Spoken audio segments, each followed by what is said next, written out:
Really, as you can see, the first two stages here are all about you. It's all about the individual. It's about the man. It's got nothing to do with the relationship, and subsequently, it has everything to do with the relationship. As today, I'm going to be sharing with you the number one reason your relationships are built on uneven, shaky foundations and why they feel way harder than they need to. So check this out. Here's a pyramid that's divided into 3 phases. Now, most people want this relationship up here at the top of the mountain. This is where everything feels smooth, easy, full of connection, intimacy, there's deep polarity and attraction. This is the phase that I call flight. And it's what we're all looking for. The thing is that flight is built on 2 foundations that must come prior to that, phase 1 and phase 2. Now, phase 1 is death. Not literal death, but this is death of the old self. If we're going to cultivate a deep, lasting, fulfilling, enriching relationship, then we must kill off all of the old aspects of self that were developed out of scarcity, out of survival, out of these old patterns that actually prevent us from connecting authentically.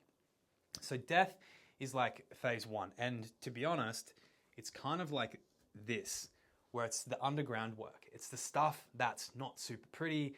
No one really wants to talk about it. You don't want to share it with your friends. No one's clapping you on for doing this deep work, but it's an absolute mandatory part of evolving into the kind of man that you want to be able to hold this level of relationship. So death is death of old self. Now, when we say old self, I like to think of this like the false self, right? Because anything that is not your truth, that is not coming from a place of choice, it's a wounded self, it's a false self. It's not actually who you are. Now, in childhood, when we aren't able to receive the love that we wanted to, when one or both of our parents didn't show up in the way that we needed to, we develop these patterns and these coping mechanisms in order to be able to receive the love that we so desire, right? And as children, these coping mechanisms, they're adaptive in the moment, but over time, as we become adults, they become maladaptive. And so things that can prevent us from actually connecting authentically could look like people pleasing. In order to feel like you're not going to upset people and that you can stay in relationship to someone, you might people please or say yes when you mean no. Not setting boundaries, again, for fear of being abandoned. It's just like letting people come and go as they please. Lashing out. Using emotions like anger to feel in control and to feel powerful. These are emotions that can come through when we felt small as a child. And the list of these kind of patterns goes on, right? But any time that there's a maladaptive pattern here that we're carrying into adulthood, it's going to prevent us from actually connecting authentically with our partner and receiving the type of love, the healthy love and safe, reliable connection that we actually desire. So this is the death of the old self, the false self, the one that was born out of wounding. Now, unfortunately, this work is absolutely necessary, and most men are operating in their day-to-day lives from this false, wounded self. Now, I've had to do a lot of work on myself to move through some of the old patterns and woundings that were showing up for me in relationship, and I'm sure you can resonate with some of the ways that you might show up in your relationships that feel unconscious, that feel old, that feel outdated, that feel like a little boy within you, throwing tantrums when you don't get what you need, lashing out, shutting down, withdrawing, feeling anxious when your partner pulls away, feeling avoidant, going numb or cold or shutting down or taking space when things feel too close or confronting or some big conversation comes up. So these are all ways that the old false self runs the show. So step 1, phase 1, is there must be a death of the old false self. If we're living from that place in relationship, needless to say, it's not going to be an easy ride. Phase 2 is birth or rebirth. And again, this is not literal, this is just a metaphor, but it's the birth of the true self, the new self.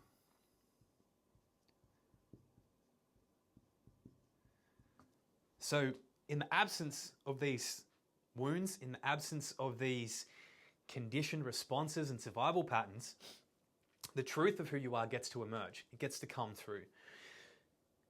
This is where we see the truth, the authenticity start to come through. And this can be a challenging place because it's a little bit like you're being born for the first time. You're not sure who you are, what you stand for, what you believe in, what your values are. And this transition between death and birth can feel a little bit lonely, can feel a bit confronting. You might not really have a grasp on exactly who you are or how you should be in the world. And this is a really potent place because from that place you get to choose. You get to choose who you are and how you want to show up in the world. This is where you start to define your own values. You connect with your own purpose. You start to lead yourself. And again, in the absence of these wounds, your truth gets to emerge. And this is where your power really starts to come online as a man. And a man that is connected to his true self, to this new self, is a man that is on purpose. It's a man that has the potential and the power to really do great things in this world. And so this model really, as you can see, the first two stages here are all about you. It's all about the individual. It's about the man. It's got nothing to do with the relationship, and subsequently it has everything to do with the relationship. Because if we don't do the work on ourselves, then this relationship's going to feel really, really challenging. And I'm going to get to that in a moment. What happens when we put the relationship first above ourselves, right? Once you've killed off all the old patterns, the old self, the wounds, the pains, the traumas, the survival patterns, and they're kind of gone, this new self is emerged, you're grounded, you're showing up authentically in your own way, connected to your own truth, your own power, your mission, and your purpose, then guess what?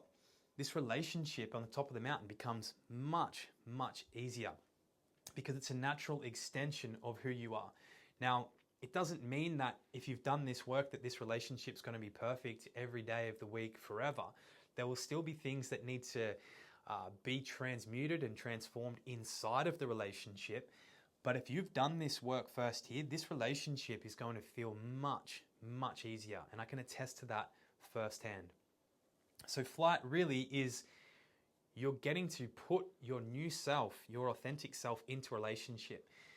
This is where, again, you're relating authentically because there's no longer this mask, this need to be approved or validated or have attention or be perfectly safe all the time, right? You can handle conflict, you can handle tension, and subsequently that means there's actually less of that because the more that your nervous system is able to hold those kind of things, the less of an impact they actually have on you and the faster you can move through them.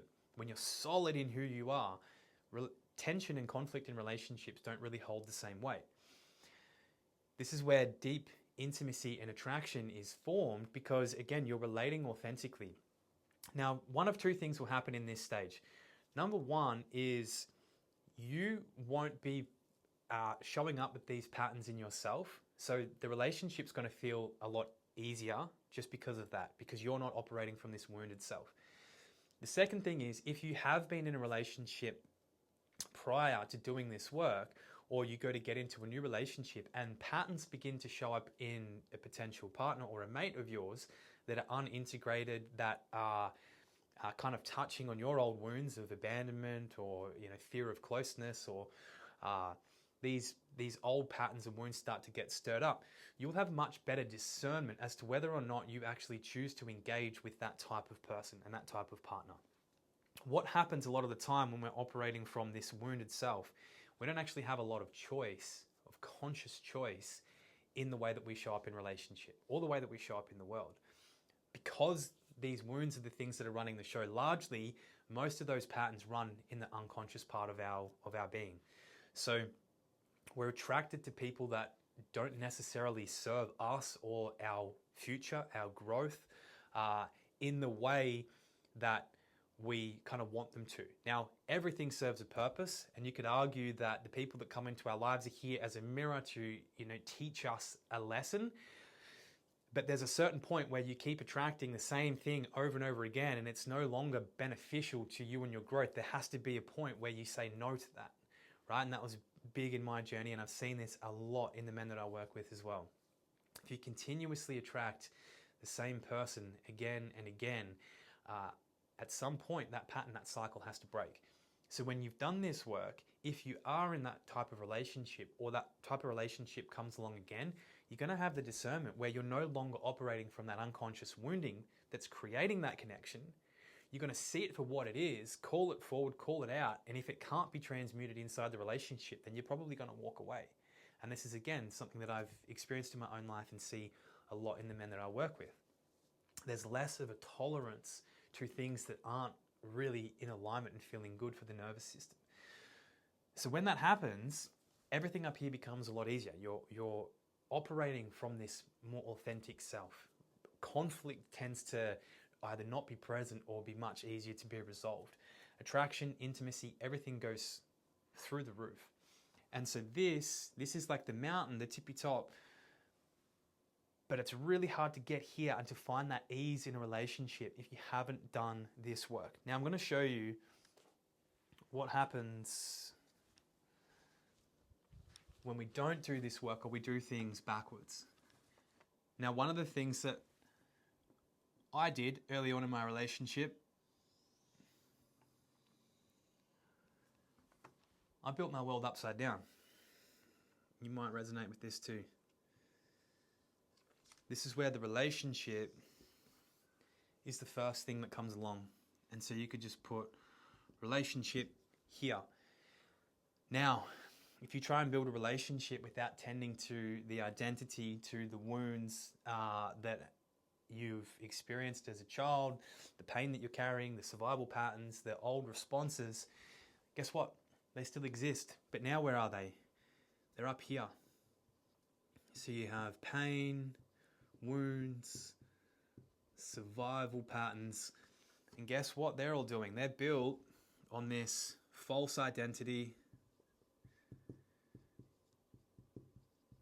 built from the pain and from the wounds, and all of that now is resting on top of this relationship. And that's a lot of pressure. As you can see, it's going to be pretty hard to balance a relationship on a point like this with so much weight above. Eventually it's going to topple to one side or it's going to collapse and implode. And this is what happens a lot. Now, it's not to say that you can't get into a relationship and still be working on those patterns within yourself. I don't believe that you need to be fully, entirely healed before you get into a relationship, because a relationship is the greatest mirror and teacher to continue to evolve. But the truth is, if you haven't addressed any of your wounds or your own identity prior to getting into a relationship, it's going to be a lot harder. And if you fail to do so and you continue to avoid that work, then again, this is what's going to happen. All of this is going to be compounding, building up weight, building up pressure, and it's eventually going to squash this relationship. So if you recognize yourself in any of these patterns and you recognize that it's placing an excess amount of tension or weight or pressure onto your relationship, then my invitation for you would be to go in and address all of the patterns that you have which may be preventing you from connecting authentically and being your full self in relationship, and begin to work on addressing those patterns. Because again, once you heal those patterns, the relationship becomes much better as a side effect and a consequence, even though it's not the aim or the goal. Most people, in my opinion, don't have a phase 3 problem. They don't have a relationship problem that's specifically the relationship. It's a phase 1 or a phase 2 problem, meaning that it's a personal wound of their own, a personal wound of their partners, or a belief system or an identity that is outdated, or they simply just haven't spent the time getting to know themselves. And so the relationship becomes this kind of dojo where all this pressure gets compounded, and it begins to feel like it's the relationship that's the issue, it's the person that's the issue, but it's rarely the case. It's usually an individual pain, trauma, wound that is being mirrored back to them inside the relationship. So your partner has a role to play in this, in helping you to be that sounding board, to be that mirror, but it can't be entirely and solely the responsibility of your partner to help you move through this stuff. This is what you must understand as a man. If you place all of this weight onto your partner, she ends up becoming your mother or your therapist, and everything that you bring to that relationship begins to feel heavy and burdensome. So yes, the relationship is a place to practice and to refine and to hone and to create secure, safe attachment. But if it's the only place you're doing it, it will feel heavy. So you need to be able to begin to do this work on your own, to outsource, to find coaches, therapists, mentors, workshops, brotherhoods, places outside of the relationship that you can process your pain, your wounds, your survival patterns so that you can heal and transmute them. You need to find your own hobbies, your mission, your passions, your purpose, connect into your authentic self, and learn to lead yourself before you begin trying to lead a woman or a relationship. So many men want to lead their partner, right? It's this deep, innate masculine drive to want to be able to lead our partner, to lead a family, to lead, the people in our life. But if you haven't spent the time learning to lead yourself, then it's really a tough ask to say, I want to lead you and I want you to place your trust in me, even though I've not yet spent the time getting to know myself enough to be able to lead my own life, right? So really want you to sit with that. If this lands for you and you want to dive deeper into this, this is the work that I do with men. I call this the Phoenix Code. It's like the phoenix rising from the ashes. There's death, there's rebirth, death of the old self, death of the false self, rebirth, birth of the new self, birth of the true self. And then at the top, we take flight. We take flight and we get to bring that into love, life, and leadership. So if this video has helped you at all, I want you to comment in the section below. What phase are you in? Where have you been stuck? What has helped you the most on your journey? And if you need support, please reach out. Until next time, peace.